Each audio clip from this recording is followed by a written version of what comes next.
पहले गोरखपुर मठ के कागज दिखाओ, पहले गोरखपुर मठ के कागज दिखाओ, उसके बाद बाकी सारे कागज।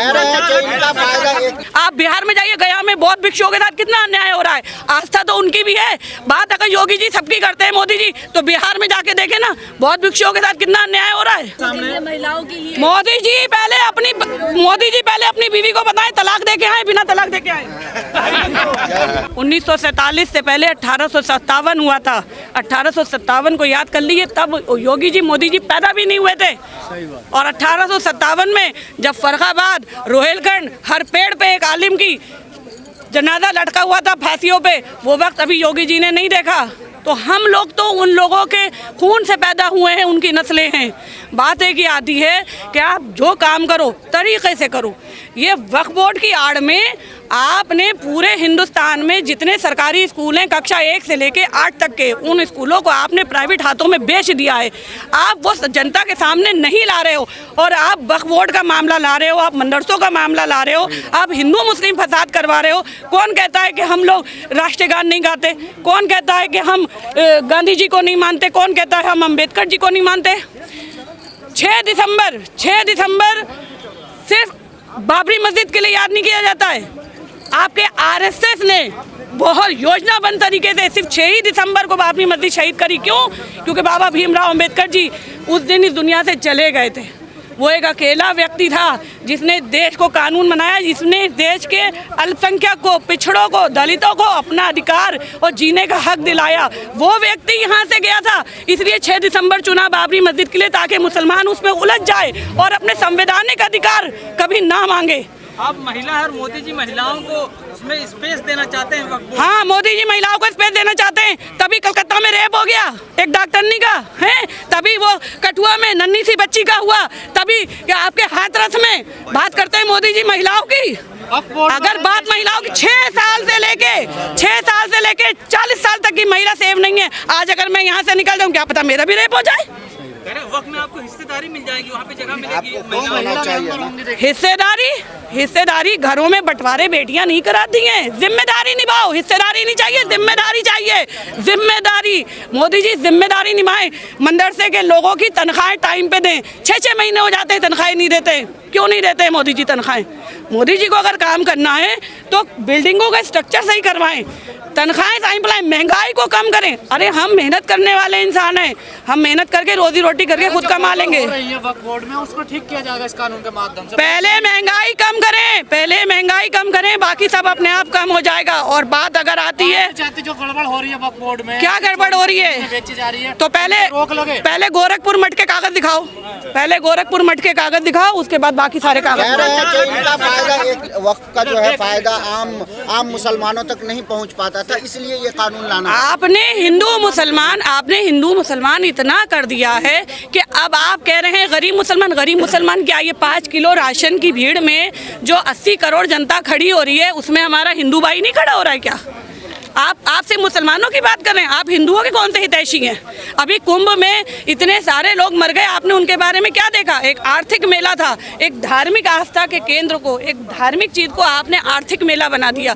आप उसके बारे में तो बात कर नहीं रहे हैं। आपको घूमने से फुर्सत नहीं है। एजेंडे पे सिर्फ मुसलमान को ले आओ और एसटी, ओबीसी और एससी समाज को बिल्कुल बर्बाद कर दो।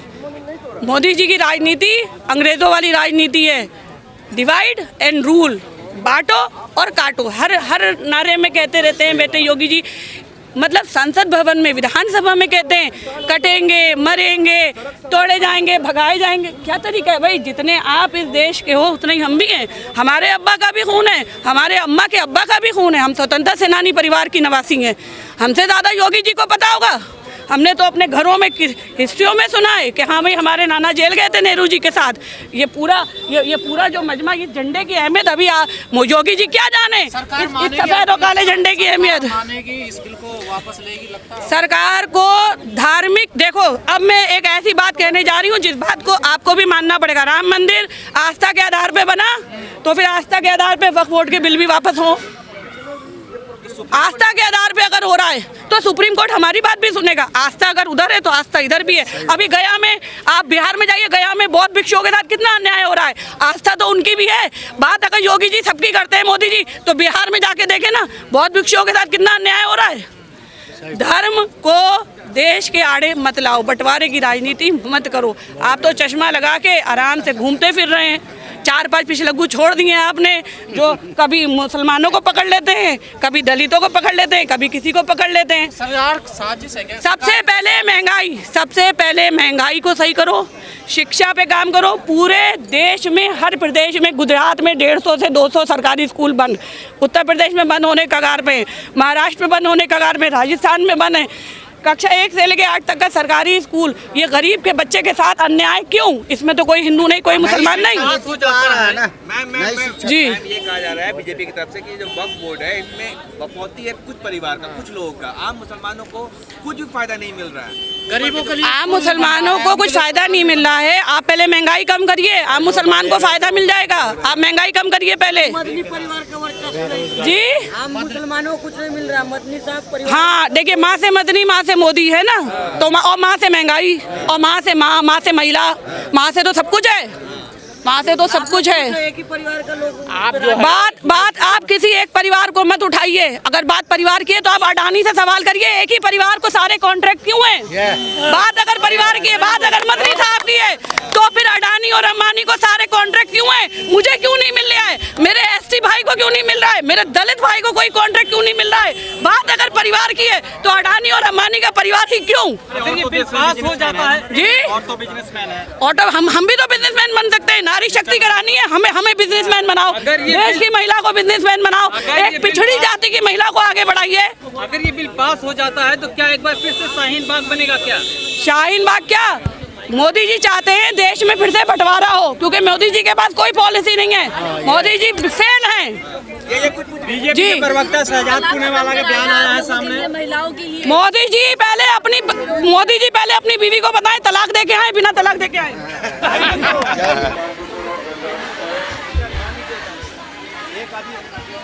सारे मत जाओ, एक को दीजिए डंडा यहाँ पर।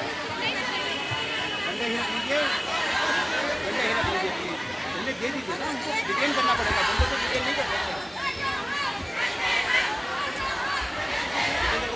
हाँ जी, एक कंपनी में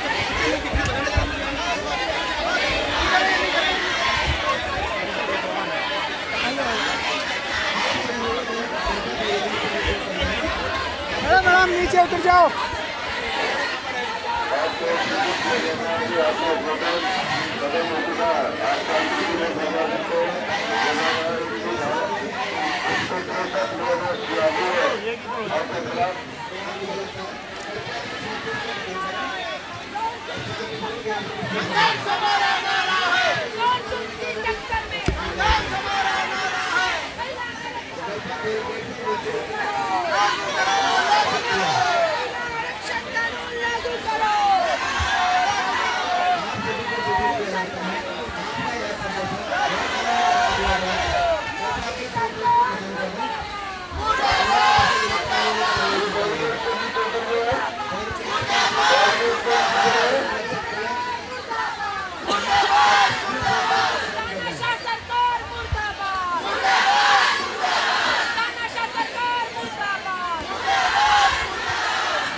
पिछली बार आपको बहुत छोड़ दिया, आपका